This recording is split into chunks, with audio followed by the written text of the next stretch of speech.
ਓਮ ਸ਼ਾਂਤੀ। ਅੱਜ ਬਾਬਾ ਦੇ 1/12/2020 ਦੇ ਮਹਾਵਚਨ। ਬਾਬਾ ਨੇ ਅੱਜ ਆਪਣੇ ਬੱਚਿਆਂ ਨੂੰ ਕਿਹਾ, ਮਿੱਠੇ ਬੱਚੇ, ਤੁਸੀਂ ਹੁਣ ਰੂਹਾਨੀ ਬਾਪ ਦੁਆਰਾ ਰੂਹਾਨੀ ਡ੍ਰਿਲ ਸਿੱਖ ਰਹੇ ਹੋ। ਡ੍ਰਿਲ ਮਾਨਾ ਕਸਰਤ। ਇਸੇ ਡ੍ਰਿਲ ਤੋਂ ਤੁਸੀਂ ਮੁਕਤੀ ਧਾਮ, ਸ਼ਾਂਤੀ ਧਾਮ ਵਿੱਚ ਚਲੇ ਜਾਓਗੇ। ਫਿਰ ਬਾਬਾ ਨੇ ਪ੍ਰਸ਼ਨ ਪੁੱਛਿਆ ਬੱਚਿਆਂ ਨੂੰ, ਬਾਪ ਬੱਚਿਆਂ ਨੂੰ ਪੁਰਸ਼ਾਰਥ ਕਰਾਉਂਦੇ ਰਹਿੰਦੇ ਹਨ, ਪਰੰਤੂ ਬੱਚਿਆਂ ਨੂੰ ਕਿਸ ਗੱਲ ਵਿੱਚ ਬਹੁਤ ਸਟ੍ਰਿਕਟ ਹੋਣਾ ਚਾਹੀਦਾ ਹੈ। ਸਟ੍ਰਿਕਟ ਮਾਨਾ ਬਹੁਤ ਸਖਤ, ਮਰਿਆਦਾ ਵਿੱਚ ਸਖਤੀ ਵਰਤਣੀ ਚਾਹੀਦੀ ਹੈ। ਤਾਂ ਬਾਬਾ ਨੇ ਉੱਤਰ ਵਿੱਚ ਕਿਹਾ, ਪੁਰਾਣੀ ਦੁਨੀਆ ਨੂੰ ਅੱਗ ਲੱਗਣ ਤੋਂ ਪਹਿਲਾਂ ਤਿਆਰ ਹੋ, ਆਪਣੇ ਨੂੰ ਆਤਮਾ ਸਮਝ, ਬਾਪ ਦੀ ਯਾਦ ਵਿੱਚ ਰਹੇ, ਬਾਪ ਤੋਂ ਪੂਰਾ ਵਰਸਾ ਲੈਣ ਵਿੱਚ ਬਹੁਤ ਸਟ੍ਰਿਕਟ ਰਹਿਣਾ ਚਾਹੀਦਾ ਹੈ। ਨਾ ਪਾਸ ਨਹੀਂ ਹੋਣਾ ਹੈ। ਜਿਵੇਂ ਉਹ ਵਿਦਿਆਰਥੀ ਨਾ ਪਾਸ ਹੁੰਦੇ ਹਨ ਤਾਂ ਪਛਤਾਉਂਦੇ ਹਨ, ਸਮਝਦੇ ਹਨ ਸਾਡਾ ਸਾਲ ਮੁਫਤ ਵਿੱਚ ਹੀ ਚਲਿਆ ਗਿਆ, ਮਾਨਾ ਪੂਰਾ ਸਾਲ ਬਰਬਾਦ ਹੋ ਗਿਆ। ਔਰ ਕਈ ਵਿਦਿਆਰਥੀ ਕਹਿੰਦੇ ਹਨ ਨਹੀਂ ਪੜ੍ਹਿਆ ਤਾਂ ਕੀ ਹੋਇਆ। ਪਰੰਤੂ ਤੁਸੀਂ ਬਹੁਤ ਸਟ੍ਰਿਕਟ ਰਹਿਣਾ ਹੈ, ਸਖਤ ਰਹਿਣਾ ਹੈ ਮਰਿਆਦਾ ਵਿੱਚ। ਟੀਚਰ ਏਦਾਂ ਨਾ ਕਹੇ ਕਿ ਹੁਣ ਦੇਰ ਹੋ ਚੁੱਕੀ ਹੈ। ਓਮ ਸ਼ਾਂਤੀ। ਰੂਹਾਨੀ ਬਾਪ ਰੂਹਾਨੀ ਬੱਚਿਆਂ ਨੂੰ ਰੂਹਾਨੀ ਪਾਠਸ਼ਾਲਾ ਵਿੱਚ ਡਾਇਰੈਕਸ਼ਨ ਦਿੰਦੇ ਹਨ, ਜਾਂ ਏਦਾਂ ਕਹੀਏ ਕਿ ਬੱਚਿਆਂ ਨੂੰ ਡ੍ਰਿਲ ਸਿਖਾਉਂਦੇ ਹਨ। ਜਿਵੇਂ ਟੀਚਰਸ ਡਾਇਰੈਕਸ਼ਨਸ ਦਿੰਦੇ ਹਨ ਜਾਂ ਡ੍ਰਿਲ ਸਿਖਾਉਂਦੇ ਹਨ ਨਾ, ਸਕੂਲ ਦੇ ਵਿੱਚ ਡ੍ਰਿਲ ਵੀ ਸਿਖਾਉਂਦੇ ਹਨ, ਡਾਇਰੈਕਸ਼ਨ ਵੀ ਦਿੰਦੇ ਹਨ। ਇਹ ਰੂਹਾਨੀ ਬਾਪ ਬੱਚਿਆਂ ਨੂੰ ਡਾਇਰੈਕਟ ਕਹਿੰਦੇ ਹਨ। ਕੀ ਕਹਿੰਦੇ ਹਨ? ਮਨ ਮਨਾ ਭਵ। ਜਿਵੇਂ ਉਹ ਕਹਿੰਦੇ ਹਨ, ਅਟੈਂਸ਼ਨ ਪਲੀਜ਼, ਅਟੈਂਸ਼ਨ ਪਲੀਜ਼, ਮਨਾ ਕਿਰਪਾ ਕਰਕੇ ਧਿਆਨ ਦਿਓ, ਅਲਰਟ ਕਰਦੇ ਹਨ। ਤਾਂ ਬਾਬਾ ਕਹਿੰਦੇ ਮਨ ਮਨਾ ਭਵ। ਜਿਵੇਂ ਉਹ ਹਰ ਇੱਕ ਅਟੈਂਸ਼ਨ ਦਿੰਦੇ ਆ ਨਾ ਵਿਦਿਆਰਥੀ, ਤਾਂ ਬਾਬਾ ਕਹਿੰਦੇ ਏਦਾਂ ਹੀ ਤੁਸੀਂ ਵੀ ਆਪਣੇ ਉੱਪਰ ਮਿਹਰ ਕਰਦੇ ਹੋ। ਬਾਬਾ ਕਹਿੰਦੇ ਹਨ, ਬੱਚੇ ਮਾਮੇਕਮ ਯਾਦ ਕਰੋ, ਅਸ਼ਰੀਰੀ ਬਣ ਜਾਓ। ਇਹ ਰੂਹਾਨੀ ਡ੍ਰਿਲ ਰੂਹਾਂ ਨੂੰ ਰੂਹਾਨੀ ਬਾਪ ਹੀ ਸਿਖਾਉਂਦੇ ਹਨ। ਬਾਬਾ ਕਹਿੰਦੇ ਹਨ, ਬੱਚੇ ਮਾਮੇਕਮ ਯਾਦ ਕਰੋ, ਅਸ਼ਰੀਰੀ ਬਣ ਜਾਓ। ਇਹ ਰੂਹਾਨੀ ਡ੍ਰਿਲ ਰੂਹਾਂ ਨੂੰ ਬਾਪ ਸਿਖਾਉਂਦੇ ਹਨ। ਔਰ ਕੀ ਕਹਿੰਦੇ ਹਨ? ਬਾਪ ਨੂੰ ਯਾਦ ਕਰੋ, ਦੇਹੀ ਅਭਿਮਾਨੀ ਭਵ। ਮਨ ਮਨਾ ਭਵ ਦਾ ਅਰਥ ਵੀ ਇਹ ਹੈ। ਬਾਬਾ ਕਹਿੰਦੇ ਸ਼ਿਵ ਬਾਬਾ ਹੈ ਸੁਪਰੀਮ ਟੀਚਰ, ਤੁਸੀਂ ਹੋ ਨਾਇਬ ਟੀਚਰ। ਇੱਕ ਪ੍ਰਿੰਸੀਪਲ ਹੁੰਦਾ ਹੈ, ਮੇਨ ਟੀਚਰ ਹੁੰਦੇ ਹਨ, ਵਾਈਸ ਪ੍ਰਿੰਸੀਪਲ ਹੁੰਦੇ ਆ। ਤਾਂ ਬਾਬਾ ਕਹਿੰਦੇ ਏਦਾਂ ਸ਼ਿਵ ਬਾਬਾ ਤਾਂ ਸੁਪਰੀਮ ਟੀਚਰ ਔਰ ਤੁਸੀਂ ਹੋ ਨਾਇਬ ਟੀਚਰ। ਤਾਂ ਬਾਬਾ ਕਹਿ ਰਹੇ, ਤਾਂ ਸਭ ਟੀਚਰਸ ਖੁਦ ਸਿੱਖ ਕੇ ਫਿਰ ਸਿਖਾਉਂਦੇ ਹੋ, ਡਾਇਰੈਕਸ਼ਨ ਬੱਚਿਆਂ ਨੂੰ ਦਿੰਦੇ ਹਨ ਬੱਚਿਆਂ ਦੇ ਕਲਿਆਣ ਲਈ। ਸ਼ਿਵ ਬਾਬਾ ਤਾਂ ਕਿਸੇ ਤੋਂ ਨਹੀਂ ਸਿੱਖਦੇ, ਉਹ ਤਾਂ ਟੀਚਰ ਵੈਸੇ ਹੀ। ਬਾਬਾ ਕਹਿੰਦੇ ਸ਼ਿਵ ਬਾਬਾ ਨੂੰ ਸਿੱਖਣ ਦੀ ਜ਼ਰੂਰਤ ਨਹੀਂ ਹੈ। ਤਾਂ ਨਾਇਬ ਟੀਚਰਸ ਜੋ ਅਸੀਂ ਹਾਂ, ਵਿਦਿਆਰਥੀ ਵੀ ਹਾਂ, ਤਾਂ ਅਸੀਂ ਸ਼ਿਵ ਬਾਬਾ ਤੋਂ ਸਿੱਖ ਰਹੇ ਹਾਂ। ਇਹ ਤਾਂ ਕਿਤੇ ਸਕੂਲ ਆਦਿ ਵਿੱਚ ਪੜ੍ਹ ਕੇ ਨਹੀਂ ਸਿੱਖੇ ਹਨ ਨਾ, ਤਾਂ ਇਹ ਸਿਰਫ ਸਿਖਾਉਂਦੇ ਹੀ ਹਨ। ਸ਼ਿਵ ਬਾਬਾ ਕਹਿੰਦੇ ਹਨ, ਮੈਂ ਤੁਹਾਨੂੰ ਰੂਹਾਂ ਨੂੰ ਰੂਹਾਨੀ ਡ੍ਰਿਲ ਮਾਨਾ ਕਸਰਤ ਸਿਖਾਉਂਦਾ ਹਾਂ। ਉਹ ਸਾਰੇ ਜਿਸਮਾਨੀ ਬੱਚਿਆਂ ਨੂੰ ਜਿਸਮਾਨੀ ਡ੍ਰਿਲ ਸਿਖਾਉਂਦੇ ਹਨ। ਉਹਨਾਂ ਨੂੰ ਡ੍ਰਿਲ ਆਦਿ ਵੀ ਸਰੀਰ ਤੋਂ ਹੀ ਕਰਨੀ ਹੁੰਦੀ ਹੈ। ਇਸ ਵਿੱਚ ਤਾਂ ਸਰੀਰ ਦੀ ਕੋਈ ਵੀ ਗੱਲ ਨਹੀਂ ਹੈ। ਬਾਬਾ ਕਹਿੰਦੇ ਹਨ, ਮੇਰਾ ਕੋਈ ਸਰੀਰ ਨਹੀਂ, ਮੈਂ ਤਾਂ ਡ੍ਰਿਲ ਸਿਖਾਉਂਦਾ ਹਾਂ, ਡਾਇਰੈਕਸ਼ਨ ਦਿੰਦਾ ਹਾਂ। ਉਸ ਵਿੱਚ ਡ੍ਰਿਲ ਸਿਖਾਉਣ ਦਾ ਡਰਾਮਾ ਪਲਾਨ ਅਨੁਸਾਰ ਪਾਰਟ ਭਰਿਆ ਹੋਇਆ ਹੈ, ਸਰਵਿਸ ਭਰੀ ਹੋਈ ਹੈ। ਆਉਂਦੇ ਵੀ ਹਨ ਡਰਿਲ ਸਿਖਾਉਣ ਦੇ ਲਈ। ਤੁਹਾਨੂੰ ਤਮੋ ਪ੍ਰਧਾਨ ਤੋਂ ਸਤੋ ਪ੍ਰਧਾਨ ਬਣਾਉਣ ਲਈ ਬਾਪ ਆਉਂਦੇ ਹਨ। ਤਾਂ ਇਹ ਬਹੁਤ ਸਹਿਜ ਹੈ ਨਾ। ਬਾਬਾ ਸਮਝਦੇ ਹਨ, ਬੱਚੇ ਸਮਝਦੇ ਹਨ ਕਿ ਹੁਣ ਅਸੀਂ ਵਾਪਸ ਘਰ ਜਾਣਾ ਹੈ। ਹੁਣ ਬਾਪ ਸਾਨੂੰ ਕਿੱਥੇ ਲੈ ਜਾਂਦੇ ਹਨ? ਫੁੱਲਾਂ ਦੇ ਬਗੀਚੇ ਮਾਨਾ ਸਤਯੁਗ ਵਿੱਚ ਲੈ ਜਾਣ ਲਈ ਪੜ੍ਹਾਈ ਪੜ੍ਹਾਉਂਦੇ ਹਨ। ਇਹ ਤਾਂ ਅਸੀਂ ਹੁਣ ਕੰਡਿਆਂ ਤੋਂ ਫੁੱਲ ਬਣ ਰਹੇ ਹਾਂ। ਤੁਸੀਂ ਐਦਾਂ ਨਹੀਂ ਕਹਿੰਦੇ ਕਿ ਕਿਵੇਂ ਨਿਸ਼ਚੈ ਕਰੀਏ, ਮਾਨਾ ਨਿਸ਼ਚੈ ਕਿੱਦਾਂ ਕਰੀਏ? ਜੇ ਸੰਸ਼ੈ ਹੈ ਤਾਂ ਵਿਨਸ਼ੰਤੀ, ਸਕੂਲ ਤੋਂ ਪੈਰ ਉਠਾਇਆ ਤਾਂ ਪੜ੍ਹਾਈ ਬੰਦ ਹੋ ਜਾਵੇਗੀ। ਦੇਖੋ ਬੱਚੇ ਵੀ ਜੇ ਸਕੂਲ ਆਉਂਦੇ ਰਹਿੰਦੇ ਆ ਤਾਂ ਅਲਰਟ ਹੋ ਕੇ ਪੜ੍ਹਦੇ ਆ, ਲੇਕਿਨ ਘਰ ਵਿੱਚ ਜਾ ਕੇ ਅਲਬੇਲੇ ਹੋ ਜਾਂਦੇ ਆ। ਤਾਂ ਬਾਬਾ ਨੇ ਵੀ ਕਿਹਾ ਕਿ ਸਕੂਲ ਤੋਂ ਪੈਰ ਉਠਾ ਲਿਆ ਮਾਨੋ ਕਿ ਪੜ੍ਹਾਈ ਬੰਦ ਹੋ ਜਾਵੇਗੀ, ਪਦ ਵੀ ਵਿਨਸ਼ੰਤੀ ਹੋ ਜਾਵੇਗਾ, ਬਹੁਤ ਘਾਟਾ ਪੈ ਜਾਂਦਾ ਹੈ, ਪ੍ਰਜਾ ਵਿੱਚ ਵੀ ਘੱਟ ਪਦ ਹੋ ਜਾਵੇਗਾ। ਮੂਲ ਗੱਲ ਹੈ ਹੀ ਸਤੋ ਪ੍ਰਧਾਨ ਪੂਜਯ ਦੇਵੀ ਦੇਵਤਾ ਬਣਨਾ। ਹੁਣ ਤਾਂ ਦੇਵਤਾ ਨਹੀਂ ਹੋ ਨਾ, ਤੁਸੀਂ ਬ੍ਰਾਹਮਣਾਂ ਨੂੰ ਹੁਣ ਸਮਝ ਆਈ ਹੈ। ਬ੍ਰਾਹਮਣ ਹੀ ਆ ਕੇ ਬਾਪ ਤੋਂ ਇਹ ਡਰਿਲ ਸਿੱਖਦੇ ਹਨ। ਅੰਦਰ ਬਹੁਤ ਖੁਸ਼ੀ ਹੋਣੀ ਚਾਹੀਦੀ ਹੈ। ਇਹ ਪੜ੍ਹਾਈ ਤਾਂ ਬਹੁਤ ਵਧੀਆ ਲੱਗਦੀ ਹੈ ਨਾ। ਭਗਵਾਨੋਂ ਵਾਚ ਹੈ, ਬੇਸ਼ੱਕ ਉਹਨਾਂ ਨੇ ਸ੍ਰੀ ਕ੍ਰਿਸ਼ਨ ਦਾ ਨਾਮ ਪਾ ਦਿੱਤਾ, ਪਰੰਤੂ ਤੁਸੀਂ ਸਮਝਦੇ ਹੋ ਕਿ ਕ੍ਰਿਸ਼ਨ ਨੇ ਇਹ ਡਰਿਲ ਨਹੀਂ ਸਿਖਾਈ, ਇਹ ਤਾਂ ਬਾਪ ਹੀ ਸਿਖਾਉਂਦੇ ਹਨ।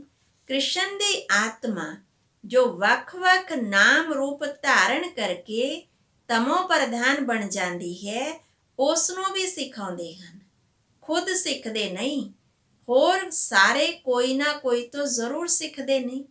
ਇਹ ਤਾਂ ਹੈ ਹੀ ਸਿਖਾਉਣ ਵਾਲਾ ਰੂਹਾਨੀ ਬਾਪ ਤੁਹਾਨੂੰ ਸਿਖਾਉਂਦੇ ਹਨ, ਤੁਸੀਂ ਫਿਰ ਹੋਰਾਂ ਨੂੰ ਸਿਖਾਉਂਦੇ ਹੋ। ਬਾਬਾ ਕਹਿ ਰਹੇ ਅੱਗੇ ਕਿ ਤੁਸੀਂ ਹੋ ਰਾਜ ਰਿਸ਼ੀ। ਦੇਖੋ ਬਾਬਾ ਨੇ ਕਿੰਨਾ ਅੱਛਾ ਟਾਈਟਲ ਦਿੱਤਾ ਬੱਚਿਆਂ ਨੂੰ ਕਿ ਤੁਸੀਂ ਹੋ ਰਾਜ ਰਿਸ਼ੀ, ਕਿਤੇ ਵੀ ਘੁੰਮ ਫਿਰ ਸਕਦੇ ਹੋ, ਤੁਹਾਨੂੰ ਕੋਈ ਬੰਧਨ ਨਹੀਂ ਹੈ।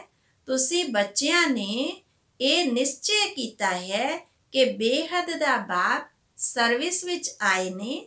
ਬਾਪ ਬੱਚਿਆਂ ਤੋਂ ਪੜ੍ਹਾਈ ਦਾ ਅਜ਼ੂਰਾ ਕਿਵੇਂ ਲੈਣਗੇ? ਅਜ਼ੂਰਾ ਮਨਾ ਫੀਸ, ਬਾਬਾ ਕੋਈ ਸਾਨੂੰ ਪੜ੍ਹਾਈ ਦੀ ਫੀਸ ਨਹੀਂ ਲੈ ਰਹੇ। ਟੀਚਰ ਦੇ ਬੱਚੇ ਹੋਣਗੇ ਤਾਂ ਫ੍ਰੀ 'ਚ ਹੀ ਪੜ੍ਹਾਉਣਗੇ ਨਾ, ਤਾਂ ਇਹ ਵੀ ਤੁਹਾਨੂੰ ਫ੍ਰੀ ਵਿੱਚ ਪੜ੍ਹਾਉਂਦੇ ਹਨ। ਐਦਾਂ ਨਹੀਂ ਸਮਝੋ ਕਿ ਅਸੀਂ ਕੁਝ ਦਿੰਦੇ ਹਾਂ, ਇਹ ਕੋਈ ਫੀਸ ਨਹੀਂ ਹੈ। ਜੋ ਅਸੀਂ ਥੋੜ੍ਹਾ ਬਹੁਤ ਕਰ ਰਹੇ ਹਾਂ ਤਾਂ ਉਹ ਤਾਂ ਆਪਣਾ ਹੀ ਘਰ ਹੈ, ਆਪਣੇ ਘਰ ਨੂੰ ਚਲਾ ਰਹੇ ਹਾਂ, ਬਾਕੀ ਅਸੀਂ ਕੋਈ ਫੀਸ ਨਹੀਂ ਦਿੰਦੇ ਹਾਂ। ਤੁਸੀਂ ਕੁਝ ਦਿੰਦੇ ਨਹੀਂ ਹੋ, ਇਹ ਤਾਂ ਰਿਟਰਨ ਵਿੱਚ ਬਹੁਤ ਲੈਂਦੇ ਹੋ। ਮਨੁੱਖ ਦਾਨ ਪੁੰਨ ਕਰਦੇ ਹਨ, ਸਮਝਦੇ ਹਨ ਬਦਲੇ ਵਿੱਚ ਸਾਨੂੰ ਮਿਲੇਗਾ ਦੂਸਰੇ ਜਨਮ ਵਿੱਚ। ਉਹ ਤਾਂ ਥੋੜੀ ਦੇਰ ਦੇ ਲਈ ਸੁੱਖ ਮਿਲਦਾ ਹੈ, ਬੇਸ਼ੱਕ ਮਿਲਦਾ ਦੂਸਰੇ ਜਨਮ ਵਿੱਚ, ਪਰੰਤੂ ਉਹ ਨੀਚੇ ਉਤਰਨ ਵਾਲੇ ਜਨਮ ਵਿੱਚ ਮਿਲਦਾ ਹੈ। ਸੀੜੀ ਉਤਰਦੇ ਹੀ ਆਏ ਹਨ ਨਾ, ਤਾਂ ਹੁਣ ਤੁਸੀਂ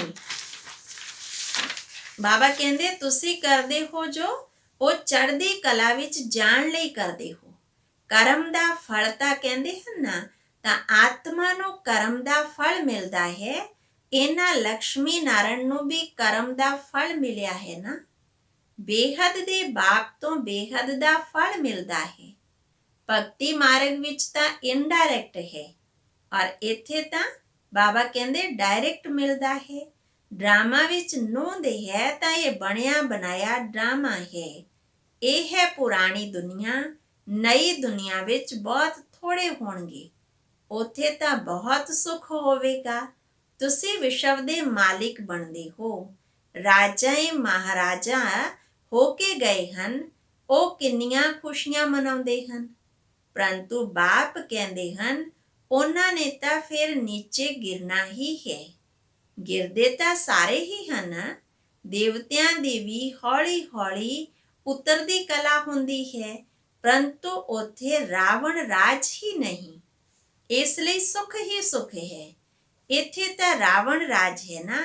ਹੁਣ ਦੇਖੋ ਕਿੰਨਾ ਅਤੀ ਦੁੱਖ ਹੈ। ਬੇਸ਼ੱਕ ਰਾਜਾ ਹੀ ਠਾਠ ਹੈ, ਸਾਧਨ ਆ, ਸਭ ਕੁਛ ਆ, ਫਿਰ ਵੀ ਬਾਬਾ ਕਹਿ ਰਹੇ ਇਸ ਦੁਨੀਆ ਦੀ ਰਾਜਾਈ ਦੇ ਵਿੱਚ ਤਾਂ ਕਿੰਨਾ ਦੁੱਖ ਹੈ, ਫਿਰ ਹੋਵੇਗਾ ਅਤੀ ਸੁੱਖ।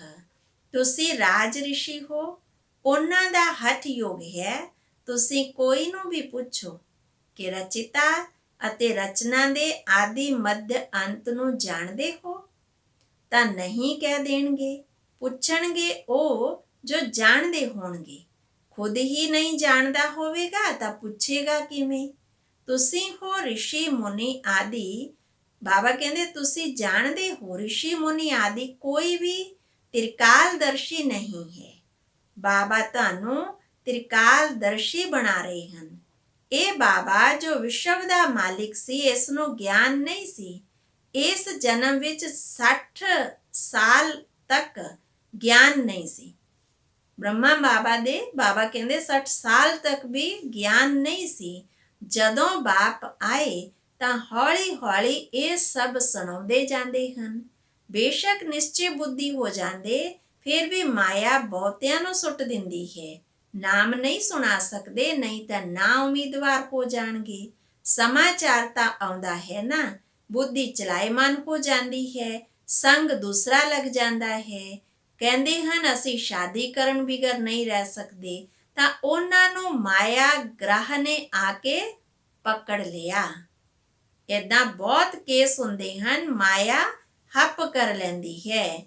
ਤਾਂ ਬਾਬਾ ਕਹਿੰਦੇ ਹੁਣ ਤੁਸੀਂ ਦੇਖ ਰਹੇ ਹੋ, ਇਸ ਵਿੱਚ ਮੂੰਝਣ ਦੀ ਕੋਈ ਜ਼ਰੂਰਤ ਨਹੀਂ। ਆਪਣੀ ਸੰਭਾਲ ਕਰਨੀ ਹੈ, ਆਪਣੇ ਨੂੰ ਆਤਮਾ ਸਮਝ ਬਾਪ ਨੂੰ ਯਾਦ ਕਰਨਾ ਹੈ ਤਾਂ ਸਾਰੇ ਦੁੱਖ ਦੂਰ ਹੋ ਜਾਣਗੇ। ਕੋਈ ਵੀ ਸਾਹ ਵਿਅਰਥ ਨਹੀਂ ਗਵਾਉਣਾ ਹੈ। ਤੁਸੀਂ ਜਾਣਦੇ ਹੋ ਸਾਹ ਸਫਲ ਹੁੰਦੇ ਹਨ ਗਿਆਨ ਦੇ ਨਾਲ। ਅੱਛਾ, ਫਿਰ ਬਾਬਾ ਨੇ ਯਾਦ ਪਿਆਰ ਦਿੱਤਾ। ਮਿੱਠੇ ਮਿੱਠੇ ਸਿੱਕੀ ਲਦੇ ਬੱਚਿਆਂ ਪ੍ਰਤੀ ਮਾਤ ਪਿਤਾ ਬਾਪ ਦਾਦਾ ਦਾ ਯਾਦ ਪਿਆਰ ਅਤੇ ਗੁੱਡ ਮਾਰਨਿੰਗ। ਰੂਹਾਨੀ ਬਾਪ ਦੀ ਰੂਹਾਨੀ ਬੱਚਿਆਂ ਨੂੰ ਨਮਸਤੇ। ਧਾਰਨਾ ਲਈ ਮੁੱਖ ਸਾਰ ਹੈ। ਪਹਿਲਾ ਹੈ ਮਾਇਆ ਤੋਂ ਬਚਣ ਦੇ ਲਈ ਸੰਗ ਦੋਸ਼ ਤੋਂ ਆਪਣੀ ਬਹੁਤ ਸੰਭਾਲ ਕਰਨੀ ਹੈ। ਆਪਣੀ ਲਾਈਨ ਕਲੀਅਰ ਰੱਖਣੀ ਹੈ। ਸਾਹ ਵਿਅਰਥ ਨਹੀਂ ਗਵਾਉਣੇ ਹਨ, ਗਿਆਨ ਨਾਲ ਸਫਲ ਕਰਦੇ ਹਨ। ਦੂਸਰਾ ਹੈ ਜਿੰਨਾ ਸਮਾਂ ਮਿਲੇ ਯੋਗ ਬਲ ਜਮ੍ਹਾਂ ਕਰਨ ਦੇ ਲਈ ਰੂਹਾਨੀ ਡਰਿਲ ਦਾ ਅਭਿਆਸ ਕਰਨਾ ਹੈ। ਹੁਣ ਕੋਈ ਨਵੇਂ ਬੰਧਨ ਨਹੀਂ ਬਣਾਉਣੇ ਹਨ।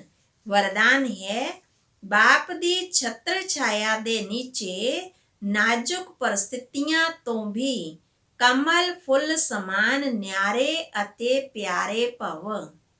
ਡਿਟੇਲ ਵਿੱਚ ਬਾਬਾ ਨੇ ਕਿਹਾ ਸੰਗਮ ਯੁਗ ਤੇ ਜਦੋਂ ਬਾਪ ਸੇਵਾਧਾਰੀ ਬਣ ਕੇ ਆਉਂਦੇ ਹਨ ਤਾਂ ਛਤਰ ਛਾਇਆ ਦੇ ਰੂਪ ਵਿੱਚ ਬੱਚਿਆਂ ਦੀ ਸਦਾ ਸੇਵਾ ਕਰਦੇ ਹਨ। ਯਾਦ ਕਰਦੇ ਹੀ ਸੈਕਿੰਡ ਵਿੱਚ ਨਾਲ ਦਾ ਅਨੁਭਵ ਹੁੰਦਾ ਹੈ। ਇਹ ਯਾਦ ਦੀ ਛਤਰ ਛਾਇਆ ਕਿੱਦਾਂ ਦੀ ਵੀ ਨਾਜ਼ੁਕ ਪਰਿਸਥਿਤੀਆਂ ਵਿੱਚ ਕਮਲ ਫੁੱਲ ਸਮਾਨ ਨਿਆਰਾ ਅਤੇ ਪਿਆਰਾ ਬਣਾ ਦਿੰਦੀ ਹੈ। ਮਿਹਨਤ ਨਹੀਂ ਲੱਗਦੀ। ਬਾਪ ਨੂੰ ਸਾਹਮਣੇ ਲਿਆਉਣ ਨਾਲ ਸਹਿ ਸਥਿਤੀ ਮਨਾ ਆਪਣੇ ਆਪ ਦੀ ਸਥਿਤੀ ਵਿੱਚ ਸਥਿਤ ਹੋਣ ਨਾਲ ਕਿੱਦਾਂ ਦੀ ਪਰਿਸਥਿਤੀ ਵੀ ਪਰਿਵਰਤਨ ਹੋ ਜਾਂਦੀ ਹੈ।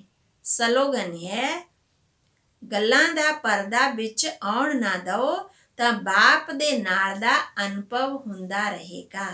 ਬਾਪ ਦੇ ਸਾਥ ਦਾ ਅਨੁਭਵ ਹੁੰਦਾ ਰਹੇਗਾ। ਅੱਛਾ, ਓਮ ਸ਼ਾਂਤੀ।